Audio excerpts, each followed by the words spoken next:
partager encore ce matin, faisant suite à celui de dimanche dernier, les plus belles promesses que Jésus nous a faites, et notamment dans le fait de nous protéger, de veiller sur nous, de prendre soin de nous. Et je voudrais vous rappeler ce passage de l'épître de Pierre, où il est écrit « Sa divine puissance nous a donné tout ce qui contribue à la vie et à la piété au moyen de la connaissance de celui qui nous a appelés par sa propre gloire et par sa vertu. Celle-ci nous assure de sa part les plus grandes et les plus précieuses promesses, afin que par elles vous deveniez participants de la nature divine en fuyant la corruption qui existe dans le monde par la convoitise.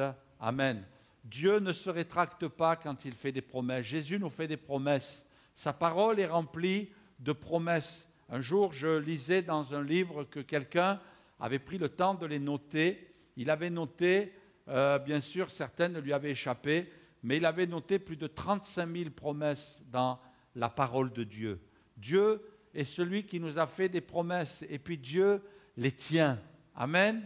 Dieu tient toujours les promesses. Je me rappelle quand j'étais enfant, un jour, il y a un cousin, un grand cousin, qui devait avoir à peu près la trentaine. Moi, j'étais tout petit, je devais avoir une douzaine d'années. Il est venu manger à la maison, et puis là, dans un élan de générosité, eh bien, il était en train de parler avec mes parents, il disait qu'il aimait les matchs de boxe, et puis je le regardais, j'étais admiratif, et quand il a vu mon attention, il s'est tourné vers moi, il m'a dit « Est-ce que tu aimerais venir à un match de boxe ?» Ah, 12 ans.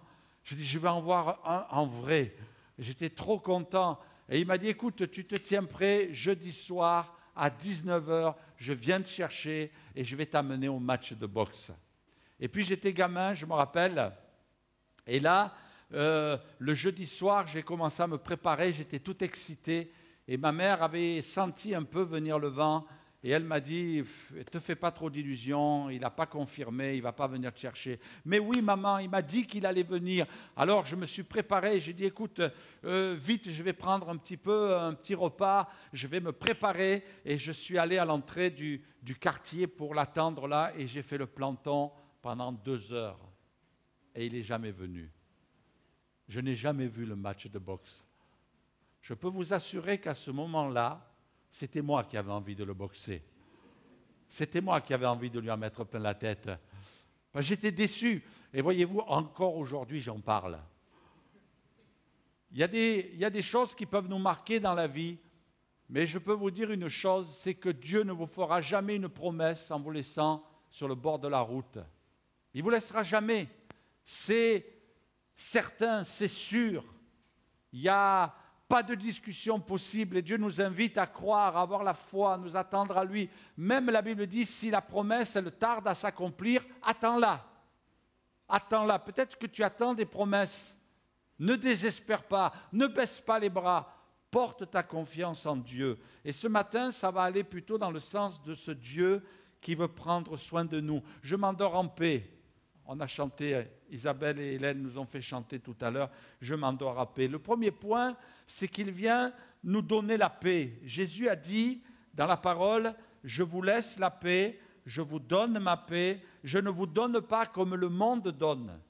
Que votre cœur ne se trouble point et ne s'alarme point. On sent autour de nous toutes sortes de dangers. On sent autour de nous toutes sortes de menaces.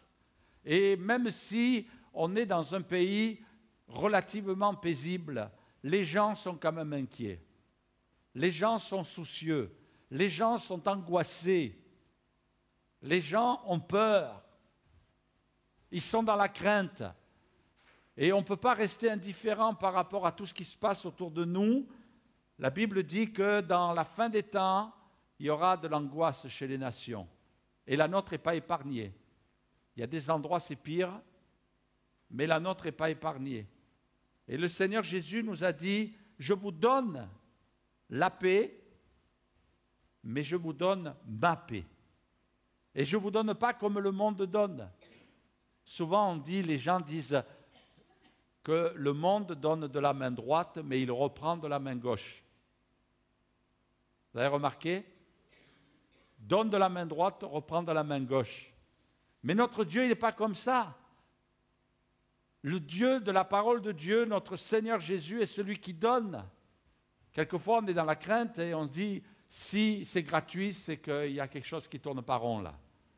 On va m'entraîner dans une drôle d'embrouille et on est un petit peu inquiet, mais en Dieu, tu n'as pas à t'inquiéter.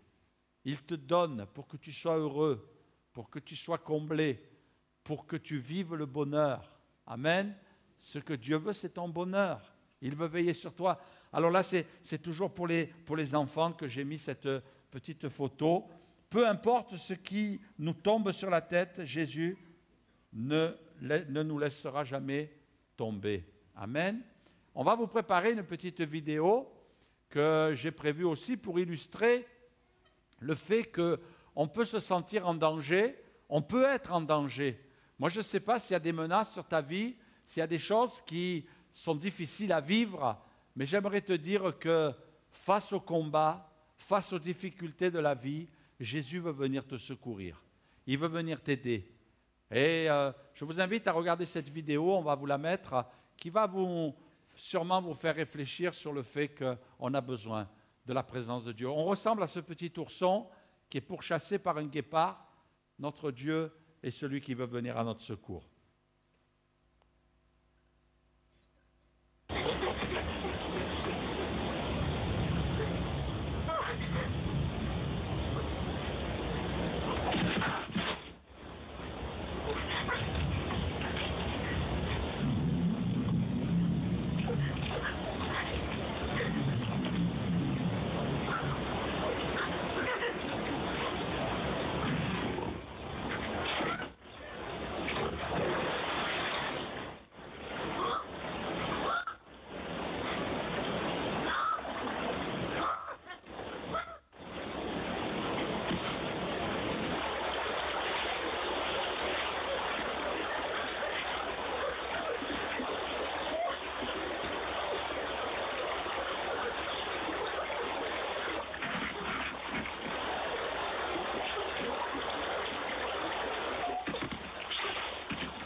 Merci.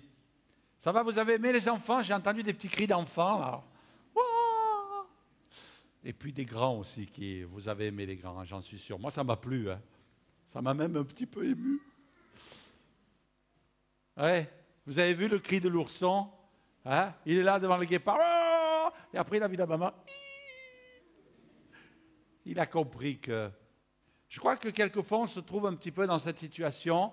Il y en a même qui rêvent, qui sont pourchassés quelquefois et qui n'arrivent pas à s'en sortir. Quelquefois, on a l'impression que les difficultés de la vie, les souffrances, les problèmes sont un petit peu semblables à ça et qu'on se sent impuissant, mais Dieu n'est pas loin. Il n'est pas loin de nous.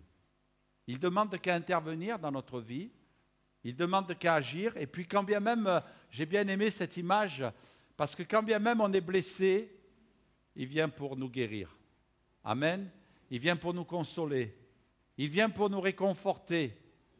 Combien de gens étaient venus vers Jésus avec le cœur lourd, avec le cœur chargé, même dans les larmes, en train de pleurer devant Jésus, et ils ont reçu sa consolation. Jésus a dit, je vous donne ma paix. Je vous donne ma paix. Et je ne vous donne pas comme le monde donne, que votre cœur ne se trouble point, ne s'alarme point. Et cette expression ne se trouble point, ne s'alarme point, ça m'a fait penser à la fin des temps dans lesquels nous sommes. Il y a toutes sortes de menaces, il y a toutes sortes de réalités que la Bible met en évidence aussi sur la fin des temps. La Bible dit, dans l'Apocalypse par exemple, il sortit un autre cheval roux, celui qui le montait reçut le pouvoir d'enlever la paix sur la terre, afin que les hommes s'égorgent les uns les autres, et une grande épée leur fut donnée. C'est un fléau qui s'abat sur notre humanité dans la fin des temps. Et puis, si à une époque, c'était quelque chose qui paraissait surprenant, ce texte, aujourd'hui, il a pleine réalité. L'expression « les hommes s'égorgent », on sait qu'aujourd'hui, il y a des extrémistes, hein, vous en savez, leur manière d'opérer, c'est d'égorger. C'est d'égorger, même malheureusement décapiter. Et la Bible nous dit que c'est une réalité. Certains auraient pu dire, mais non, on va irrémédiablement vers la paix, notre monde va se trouver dans la paix, ça va être le repos absolu. Mais la Bible, elle ne tient pas le même langage, et quelquefois les hommes disent, non, non, moi je ne crois pas dans la Bible. Mais aujourd'hui, ce sont des réalités. La Bible dit qu'il va y avoir un jugement, et ce jugement va faire en sorte que la paix soit enlevée. Mais Jésus a dit, je vous donne ma paix, et celle-là, personne ne peut l'enlever. Et tu dois être conscient, tu dois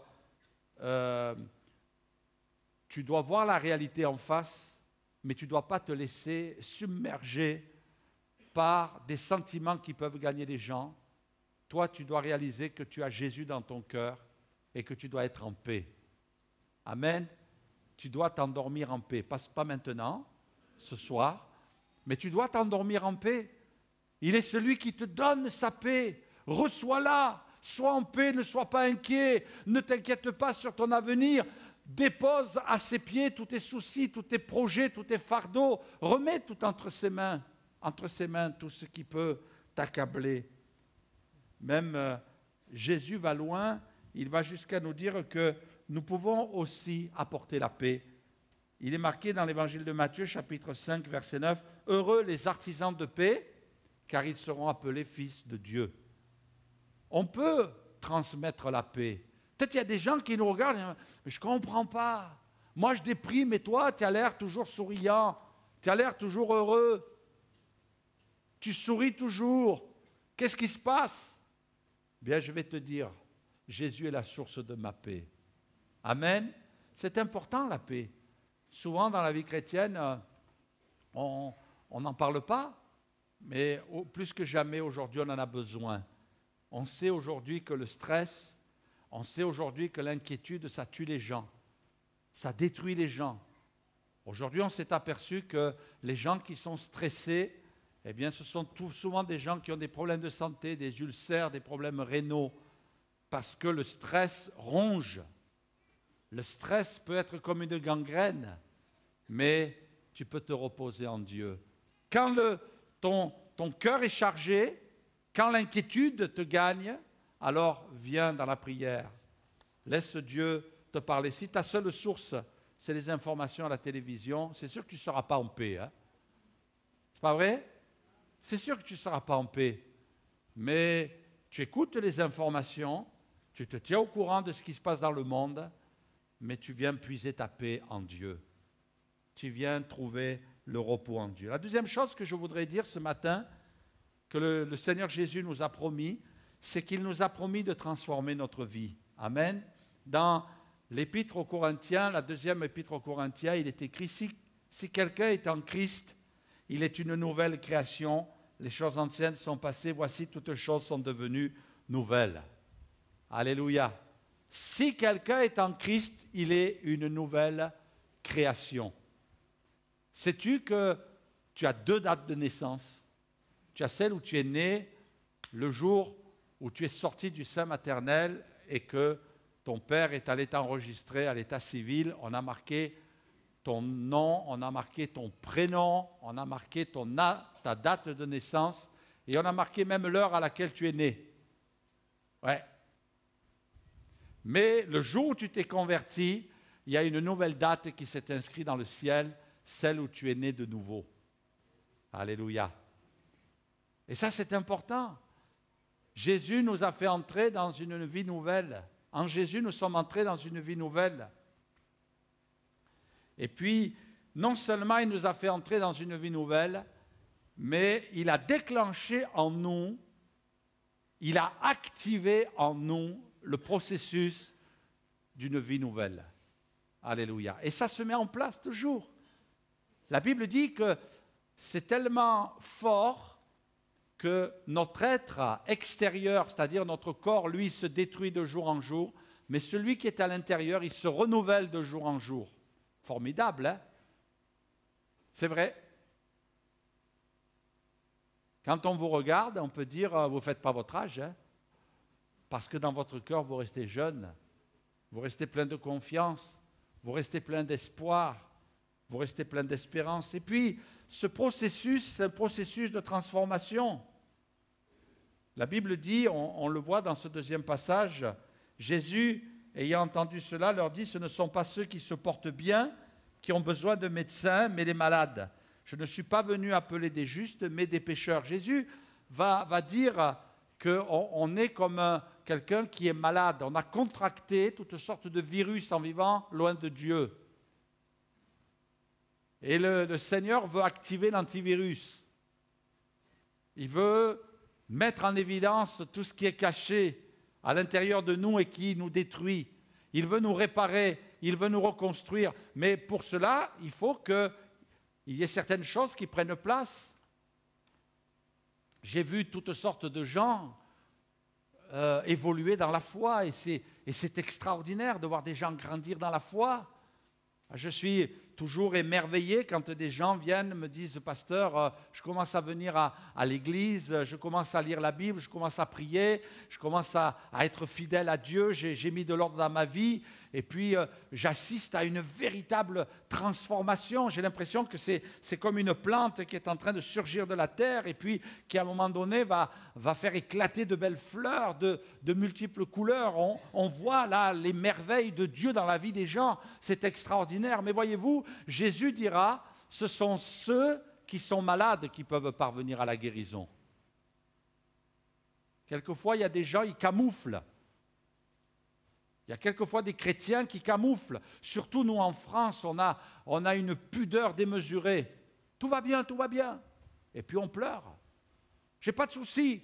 Et puis on est détruit intérieurement. Je vois des gens quelquefois se débattre dans des problèmes, dans des souffrances. Ça fait des années, des années, des années. Tu n'es pas obligé de mourir avec tes problèmes. Tu peux trouver une solution aujourd'hui à tes problèmes. Par contre, Jésus dira, mais les malades, je suis venu pour les malades, je ne suis pas venu pour les bien portants. Du moins, je ne suis pas venu pour ceux qui se disent être bien portants. Ça va, j'ai besoin de rien. Non, Jésus dit, je suis venu pour ceux qui disent, Seigneur Jésus, je suis malade. J'ai besoin de toi, j'ai besoin de ton aide, j'ai besoin de ton secours. Jésus ne peut rien pour ceux qui disent, j'ai besoin de rien. Tout va bien. Jésus est venu pour ceux qui disent, Seigneur Jésus, je suis malade, j'ai besoin de ton aide, j'ai besoin de ton secours. Vous savez, souvent, et puis je m'en réjouis d'être présent dans la vie des gens, il y a des gens qui viennent me voir avec toutes sortes de souffrances intérieures, de difficultés, et puis je peux vous dire d'une manière sûre et certaine que je vois une transformation dans leur vie. Je vois qu'ils viennent là dans mon bureau, discutent ensemble. Pasteur, voilà, j'ai ceci, j'ai besoin du secours de Dieu. Et puis Dieu opère. Il n'y a pas très longtemps de cela, je ne vais pas donner de détails, mais j'ai parlé avec une personne et puis je lui ai donné quelques conseils. Et après, je suis allé discrètement lui demander, ça va? Il m'a dit, j'ai suivi tes conseils. J'ai suivi tes conseils. Ce n'est pas les conseils du pasteur seulement, mais je crois que Dieu voit que la personne, elle fait un effort. Comme si on va chez le médecin et qu'on dit au médecin, je suis malade. Et le médecin va dire, allez, dites-moi, quels sont les symptômes? Ta, ta, ta, ta. Voilà l'ordonnance. J'arrive à la maison, je vais à la pharmacie. Le pharmacien me sort les médicaments, tout est marqué dessus. Et puis je vais commencer à suivre le traitement. Et puis ça va aller de mieux en mieux. Un jour, il y a le médecin qui est venu me voir, j'étais malade. J'ai dit, écoutez, débrouillez-vous comme vous voulez. J'ai dit, mais il faut qu'en 2 jours, je sois sur pied. Alors il a posé son stylo et il a dit, je vais sortir la baguette magique. Bon, il m'a bien ridiculisé ce jour-là. Et il m'a dit, gling, ça y est, vous êtes guéri. Ouais, c'était un médecin un peu particulier. Hein. Il aimait bien comme ça, avec un petit peu d'humour noir. Hein. Mais quelquefois, voyez-vous, on veut que les choses se fassent très vite parce que c'est comme ça. Non, Dieu dit, ouais, je vais prendre mon temps. Moi, je suis comme ce médecin. Je vais te guérir. Je vais te soulager. Je vais venir intervenir dans ta vie. Vous savez, derrière, on voit quand même Jésus avec beaucoup de compassion. Les gens sont surpris. Quand ils voient Jésus, ils disent, mais ce n'est pas possible. S'il savait que cette femme est une femme de mauvaise vie, il la chasserait. Mais le Seigneur, il le sait et il connaît tout en détail. Il n'y a rien qui lui échappe. Pourquoi? Pourquoi Jésus mangeait-il avec les gens de mauvaise vie? Pourquoi Jésus était-il près d'eux au lieu de les accuser? Parce qu'ils étaient vraiment coupables, ces gens-là. C'est pas vrai? Ils étaient coupables. Ils avaient commis des délits. Il y avait peut-être des meurtriers.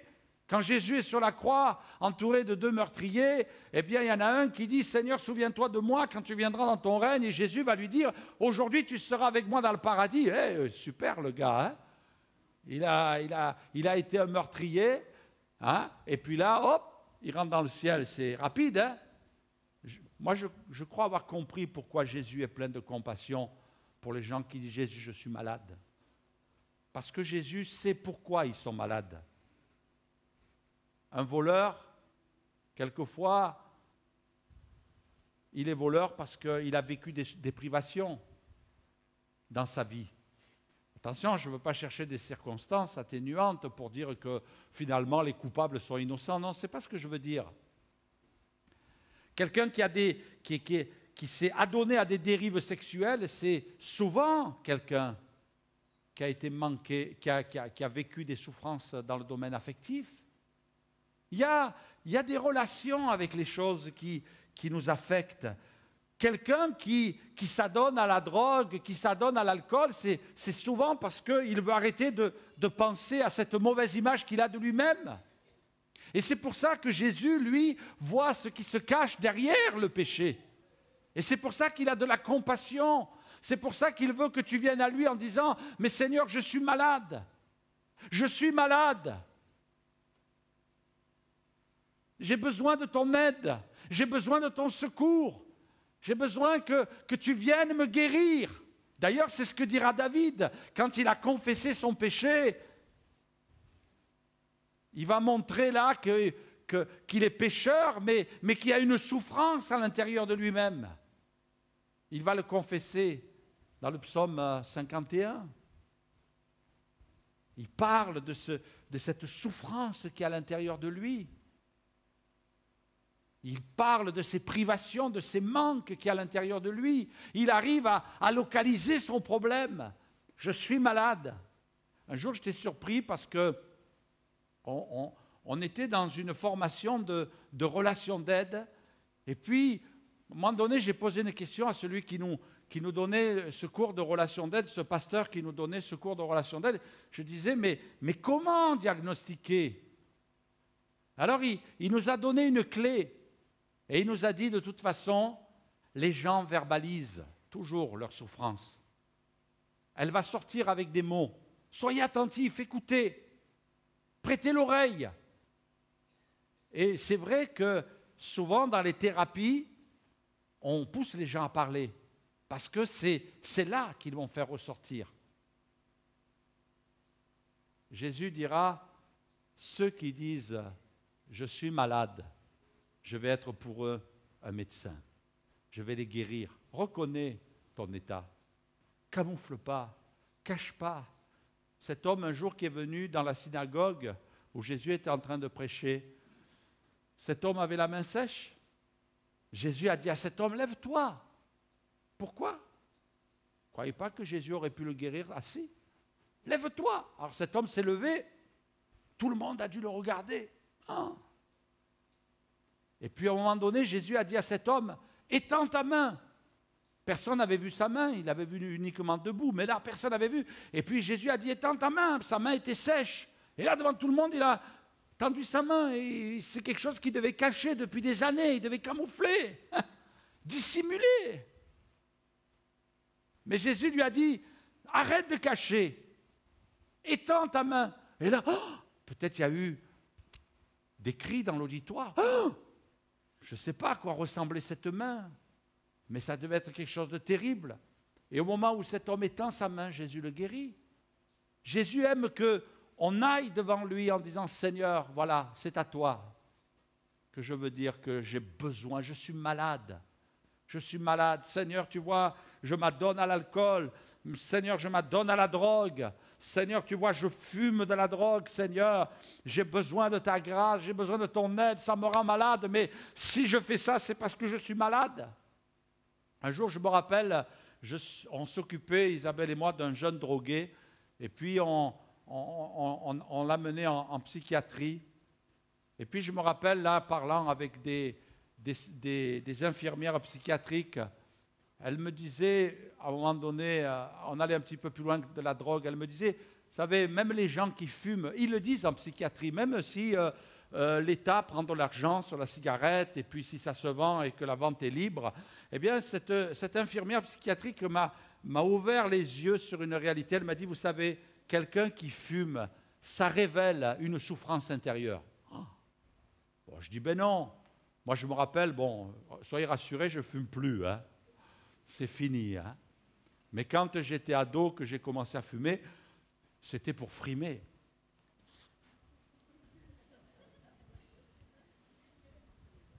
C'était pour frimer devant les copains. C'était pour frimer devant les copines. Hein, c'est pas vrai. Moi, je disais à cette infirmière psychiatrique, je dis, mais ça va pas, non? Je dis, moi, quand je fumais, que j'étais ado, et puis elle m'a dit, oui, mais quand même, derrière ça, il se cachait une souffrance à l'intérieur de vous. Oh, elle est forte, hein? Ah. Et quelquefois, on ne se rend pas compte. On ne se rend pas compte, il y a un manque, il y a une détresse. Des gens qui ont sombré dans le matérialisme. Des gens qui sont peut-être pas des voleurs, mais qui sont un petit peu des tricheurs dans la vie et qui sont prêts à écraser les autres pour grimper dans la société parce qu'ils veulent de la reconnaissance. C'est parce qu'ils n'ont pas été valorisés quand ils étaient petits. Et alors ils cherchent à grimper. Ils veulent qu'on les voie, ils veulent qu'on les remarque. Parce qu'ils n'ont pas été valorisés. On a besoin d'être valorisés.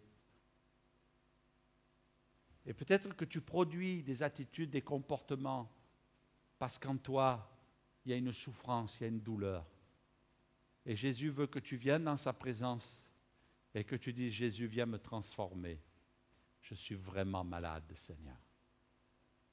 D'ailleurs, Dieu le dit dans le livre d'Ésaïe, en parlant de son peuple et en parlant de ses dirigeants, la tête est malade. Ce ne sont que contusions et plaies vives. De la tête aux pieds, ils sont malades. On voit aujourd'hui que notre société est malade. Ça fait 2 jours qu'on nous bassine aux informations pour nous dire qu'il y a un élu qui s'est marié en pratiquant le mariage homosexuel. On nous bassine comme si c'était quelque chose d'exceptionnel qui allait faire arrêter la terre de tourner. Et la tête est malade. Les dirigeants de notre monde sont malades. Il y a bien des choses qui apparaissent, qui révèlent que finalement, si en haut, la tête ne va pas bien, en bas, ça ne peut pas aller bien. il y a une souffrance, une douleur. Vous savez, on parle souvent de ce que nous sommes des pays modernes, on est des pays évolués, des gens qui ont avancé dans la société. Moi, je vais vous dire que peut-être il faudrait vous revoir les choses différemment. On va vous mettre une photo sur la fausse évolution. Ça, c'est la fausse évolution. Alors, soi-disant, on était des singes, et puis petit à petit, on s'est redressé. Mais maintenant, j'aimerais vous montrer la vraie évolution. La vraie évolution, c'est quand vous prenez conscience de vos péchés et que vous venez à la croix. Là, vous allez vous relever. Et vous allez marcher. Et ça va marcher correctement dans votre couple, dans votre famille, parmi vos enfants, parmi vos collègues. Ça va bien marcher. J'étais impressionné en faisant quelques recherches de découvrir un article en 2012. Des chercheurs suisses ont découvert que les abus laissent une trace biologique dans l'ADN des victimes. En 2012, un traumatisme psychologique dans l'enfance peut laisser une cicatrice génétique chez l'adulte. C'est ce qu'ont découvert une équipe de chercheurs genevois en examinant l'ADN d'adultes souffrant de troubles psychiatriques.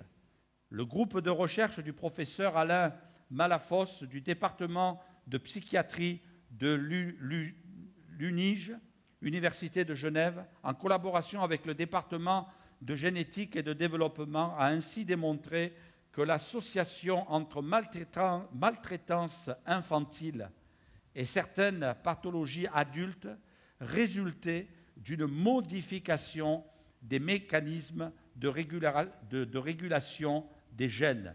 Leurs travaux sont publiés dans la revue Transnationale Psychiatrie. Ont participé à l'étude de 101 sujets adultes souffrant d'un trouble de la personnalité borderline, caractérisé notamment par une instabilité dans les relations interpersonnelles, les émotions et l'impulsivité. En examinant leur ADN issu d'une simple prise de sang, les chercheurs ont observé des modifications génétiques, c'est-à-dire dans les mécanismes de régulation des gènes chez les participants ayant été maltraités durant leur enfance, abus physiques, sexuels et émotionnels, carences affectives, lien d'autant plus fort que plus la maltraitance a été sévère durant l'enfance, plus la modification est importante. On a découvert dans l'ADN, on a découvert dans le sang des résultats de souffrance psychologique. C'est impressionnant. Et puis, j'ai un petit peu développé la recherche et j'ai écouté un témoignage d'un professeur qui était en train de dire, par exemple, donner un exemple, une grand-mère, son mari a violé la fille, et de cette fille, de ce viol, est né un enfant. Eh bien, on a examiné le sang de la grand-mère, on a examiné le sang de la fille qui a été violée, et on a examiné le sang du petit enfant qui est né. Et là, on s'est aperçu que dans la marque, dans ce sang, par rapport à cette trace dans l'ADN, la courbe qui était la plus haute, c'était celle du petit enfant. Certes, il y avait une marque dans l'ADN de la grand-mère, il y avait une marque dans celle qui avait subi le viol, mais le choc avait eu une plus grande répercussion chez le petit enfant qui était né. Et quelquefois, on ne sait pas pourquoi. Quand David il dit « ma mère m'a conçu dans le péché », moi, c'est un mystère. J'ai trop envie, je veux pas avoir une curiosité malsaine, mais j'ai trop envie d'aller voir David quand je vais aller dans le ciel en disant « Écoute, explique-moi, ça m'a tourmenté ce verset-là. Explique-moi, qu'est-ce qui s'est passé ? Pourquoi tu as dit ça? Ta mère t'a conçu dans le péché et tu dis que parce que ta mère t'a conçu dans le péché, eh bien tu es entraîné dans le péché. Il y a des choses que tu ne maîtrisais pas. David était loin de savoir la découverte en 2012 de ces chercheurs suisses qui ont découvert des marques, des traces dans l'ADN. Lui, il ne savait pas, mais Dieu le savait. Mais s'il ne savait pas les détails, il en connaissait. les conséquences. Il y a peut-être des choses que tu ne sais pas dans ta vie, mais Jésus le sait, lui. Peut-être tu ne sais pas comment parvenir à la guérison. Peut-être tu ne sais pas pourquoi tu as des troubles affectifs, pourquoi tu as des troubles du comportement, pourquoi il y a une souffrance à l'intérieur de toi. Et mes amis, j'aimerais bien vous dire l'inverse, mais notre société à venir va être une société qui va être de plus en plus marquée. Vous ne le croyez pas? Va être marquée, non seulement dans leur ADN, mais dans leur comportement. On va avoir toutes sortes de comportements bizarres, toutes sortes d'attitudes bizarres, toutes sortes de tares. C'est vrai que dans cette étude qui a été faite, il y a toutes sortes de travaux qui s'opèrent maintenant pour essayer de venir intervenir au niveau de l'ADN. Mais moi, j'aimerais te donner une bonne nouvelle ce matin, c'est que Jésus, lui, veut intervenir dans ton cœur. Dans l'évangile de Luc, il est écrit, chapitre 4, verset 18, « L'Esprit du Seigneur est sur moi parce qu'il m'a oint pour annoncer une bonne nouvelle aux pauvres, il m'a envoyé pour guérir ceux qui ont le cœur brisé. » Alléluia. Et il est dit, il ne brisera point le roseau cassé, il n'éteindra point la mèche qui brûle encore, il annoncera la justice selon la vérité. Jésus te propose une transformation. Alléluia. Une transformation. Bon, les grands, comme vous avez été sages, vous allez avoir le droit de voir une petite vidéo. Et les enfants, vous avez été parfaits. Donc une petite vidéo pour que vous puissiez voir combien Jésus veut transformer votre vie. Le mot transformer dans la Bible, c'est le mot métamorphosis, dans le grec, qui a donné naissance à métamorphose. Et puis Jésus veut vraiment transformer ta vie. Il veut faire de toi une nouvelle créature. Il veut vraiment que cette vie que tu as aujourd'hui ne ressemble plus à cette vie qu'il veut te donner. Amen. Autrefois, tu avais une vie où tu étais dans la poussière. Jésus veut aujourd'hui que tu prennes ton envol. C'est bon? Tu peux nous mettre la vidéo?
Merci.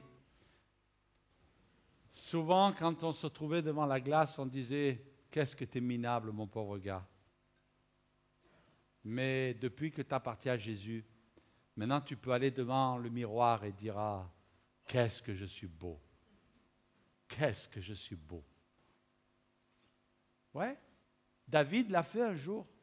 Enfin bon, je ne sais pas s'il s'est retrouvé devant un miroir, mais il a dit à Dieu « Je te loue de ce que je suis une créature aussi merveilleuse. » Et tu dois réaliser ce que Dieu a fait dans ta vie. Autrefois, tu étais une chenille, tu rampais sur le sol. Mais Jésus est passé par là. Et je crois que c'est une leçon spirituelle. Cette leçon de la nature, c'est une leçon spirituelle. Parce que la parole nous dit de regarder les animaux, de les observer. Parce qu'ils peuvent nous enseigner. Et il faut que tu arrêtes de te dévaloriser. Il faut que tu arrêtes de te regarder là et de dire « Oh ben non, il n'y a jamais rien de bon qui sortira de moi ». C'est insulter Dieu. De vouloir être quelqu'un d'autre. Moi, quand on me regardait, on me disait « Tu ressembles à Alain Deloin ». Ah ouais? Et alors? Mais je préfère ma vie, moi. Je préfère ma vie. Elle ne me déplaît pas. Il y a bien des choses que j'aimerais voir différentes, mais c'est comme ça. J'essaie d'arranger un petit peu quand même, il y a du boulot. Hein. Mais il faut que tu aimes ta vie. Il faut que tu aimes ce que tu es. Même s'il y a des choses qui te complexent, eh bien, tu dois les accepter, dire « Je suis construit comme ça, c'est ma vie ». Je vais inviter les musiciens et simplement vous dire aussi, le dernier point, c'est que Jésus veut vraiment te libérer. Vive la liberté. Au début, j'avais marqué « Vivre la liberté ». Après, je me suis dit « Ben non, c'est bien mieux de marquer « Vivre ». Alors, j'ai enlevé le R. Vive la liberté. Ah, réjouis-toi ce matin. Jésus nous a dit qu'il est venu, Évangile de Luc, chapitre 4, verset 19, pour proclamer aux captifs, aux prisonniers, la délivrance, et aux aveugles le recouvrement de la vue, pour renvoyer libres les opprimés, pour publier une année de grâce du Seigneur. Je me rappelle un gars à Marseille qui s'est converti. Il avait un jour, bon, vous allez me dire, c'est à Marseille. Vous voulez une vraie histoire marseillaise? Ouais. Eh bien, il y a eu une bagarre. C'est rare là-bas. Hein. C'est rare. Il y a eu une bagarre. Et puis, lui, son frère et lui se sont pris une raclée. Et puis, vous savez ce qu'il a fait? Il est rentré chez lui, il a pris le pistolet. Il est allé retrouver le gars, il lui a tiré dessus. Le gars n'est pas mort, mais lui s'est retrouvé en prison. Et là, il y a une petite mamie qui connaissait ce gars-là, c'était un voisin, et lui écrivait comme ça, lui parlait de Dieu, disant, voilà, tu sais, Dieu t'aime. Et puis, alors au début, il disait, c'est quand même bien de recevoir une lettre, même si je ne suis pas trop d'accord avec, même si elle m'énerve, cette mamie, c'est quand même bien d'avoir une petite lettre, d'avoir une relation avec l'extérieur. Et il lisait les lettres, il les lisait, il les relisait. Et puis à un moment donné, ça a touché son cœur. Et un soir, avant de s'endormir, il a dit à Dieu, écoute, je ne te connais pas, cette mamie, elle m'énerve. Mais si c'est vrai ce qu'elle dit, alors débrouille-toi comme tu veux, fais-moi sortir de là. Et puis, il a fermé la lettre, il s'est endormi, terminé. Et le lendemain, on est venu frapper à sa... Enfin, frapper, non, frappe pas. Hein. On est venu ouvrir la cellule et on lui a dit, prépare tes affaires, tu es libéré. Alors, il regarde le gardien et il dit, mais vous vous trompez là. Premièrement, je n'ai pas été jugé. Deuxièmement, normalement, je dois en prendre pour un petit paquet là. Alors, je ne comprends pas, là, il y a quelque chose qui ne va pas. C'est qui? De qui vous voulez? Et il commence à dire le nom, et il dit, oui, c'est bien moi. Prépare tes affaires, tu sors. Et puis, bon, il se dit, on ne va pas trop demander d'explications. Hein. Il a pris ses affaires, il est parti. Et pendant qu'il préparait ses affaires, il s'est rappelé la prière. Et il a dit, là, ça peut être qu'un miracle. Ça peut être qu'un miracle. Et là, une des premières choses qu'il a faites, il a cherché une église et il s'est converti. Devenu un ami, il a donné son cœur à Jésus et il était fidèle à l'église. Et puis c'était beau d'entendre son témoignage. On se déplaçait avec la chorale de notre église et puis on disait, tiens, on va te demander de témoigner ce soir. Et puis là, les gens, ils écoutaient. Hein. Jésus est venu ouvrir la porte de sa prison. Il l'a libéré. Et non seulement il a ouvert la porte de la prison, de sa cellule, mais il a ouvert la porte de la prison qui s'était installée aussi dans sa vie, qui faisait de lui un voyou. Moi, il m'a beaucoup aidé ce gars-là, parce qu'il était plus grand que moi en âge déjà. Et je connaissais la rue et je disais, mais dis, explique-moi, si quelqu'un vient voler ta mobilette, qu'est-ce que tu lui fais? voulais savoir, ouais, je dis peut-être qu'il y a des restes, quoi. Hein. Et il me disait, tu sais, moi, je vais voir le gars, je lui tape sur l'épaule et je lui dis, écoute, c'est ma mobilette. Hein. Alors, ça serait bien quand même que tu la laisses tranquille. Hein. Ah, je disais, il n'y a que Dieu qui peut faire ça. Il n'y a que Dieu qui peut faire ça. Je ne sais pas dans quelle prison tu es enfermé. Je ne sais pas quelle est ta prison à toi. Mais je sais une chose, c'est que Jésus est celui qui libère. Il est écrit aussi, car chacun est esclave de ce qui a triomphé de lui. Et plus loin, il est écrit dans l'évangile de Jean, en vérité, je vous le dis, leur répliqua Jésus, quiconque se livre au péché est esclave du péché. Or, l'esclave ne demeure pas toujours dans la maison, le Fils y demeure toujours. Si donc le Fils, Jésus, vous libère, vous affranchit, vous serez réellement libre. Quelles sont tes chaînes? Quelle est ta prison à toi? Peut-être ta prison à toi n'a rien à voir avec des murs dans lesquels tu vas être enfermé. Peut-être tu es enfermé dans une addiction. Tu es enfermé dans un péché, tu es enfermé dans des mauvaises pensées, tu es enfermé dans des mauvais comportements et tu te dis, je m'en sortirai jamais, jamais je pourrai me sortir de là. Mais Jésus dit, si moi je vous libère, vous serez réellement libre. C'est bon d'entendre des témoignages de gens qui disent, pasteur, je ne touche plus une goutte d'alcool. Pasteur, j'ai lâché la drogue. Pasteur, j'ai envie d'embrasser les gens. Avant, j'étais rempli de colère et de haine, de violence. Il y a quelque chose qui s'est passé dans ma vie. Oui, parce que Jésus t'a libéré. Et si Jésus te libère, tu seras réellement libre. Rappelez-vous le témoignage de Nicky Cruz. Les psychologues avaient dit, Nicky Cruz, tu vas droit à la chaise électrique. Il n'y a pas de solution, tu t'en sortiras jamais. Mais quand Jésus est passé par là, il a transformé sa vie. Et sais-tu que le Jésus de la Bible, le Jésus de ce gars de Marseille qui s'est converti, le Jésus de Nicky Cruz, c'est le même Jésus qui est au milieu de nous ce matin. Et c'est le même Jésus qui vient vers toi et qui te dit, je veux te libérer, je veux te transformer. Le diable te fait croire que tu t'en sortiras pas. Et il est là, il te course un petit peu comme ce guépard qui coursait ce petit ourson sans défense. Et toi, tu fuis. Mais il y a comme Dieu qui te dit, mais retourne-toi et commence à te rebiffer.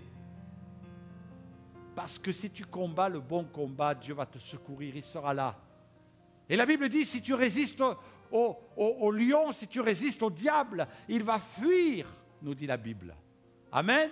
Il va fuir. Arrête-toi un instant, tourne-toi, arrête de fuir et commence à dire, maintenant ma vie va changer. Maintenant les choses vont changer dans ma vie. Maintenant je vais entrer dans un processus où le Seigneur va me transformer. Ne reste pas déprimé. Ne reste pas désespéré. Jésus a payé cher pour que dans ta vie ça change. On va fermer nos yeux quelques instants. Et on va demander au Seigneur sa grâce. Et je voudrais prier avec vous. Je voudrais prier pour vous ce matin. Peut-être quelqu'un ce matin, par ces quelques paroles, ces quelques échanges, tu réalises combien ce matin tu ne vas pas rester là assis, mais tu vas dire, Seigneur, je vais me rebeller contre le péché. Je vais me rebeller contre le mal. Et je viens près de toi ce matin pour que tu me libères, que tu viennes agir dans mon cœur. Et le Seigneur va le faire. Ne reste pas chenille alors que Jésus a programmé en toi cette transformation pour que tu deviennes papillon. Arrête de fuir devant le lion rugissant et laisse Jésus te transformer. Même si tu as fait des tentatives, ne baisse pas les bras. Appuie-toi sur lui encore. Compte sur lui. Amen.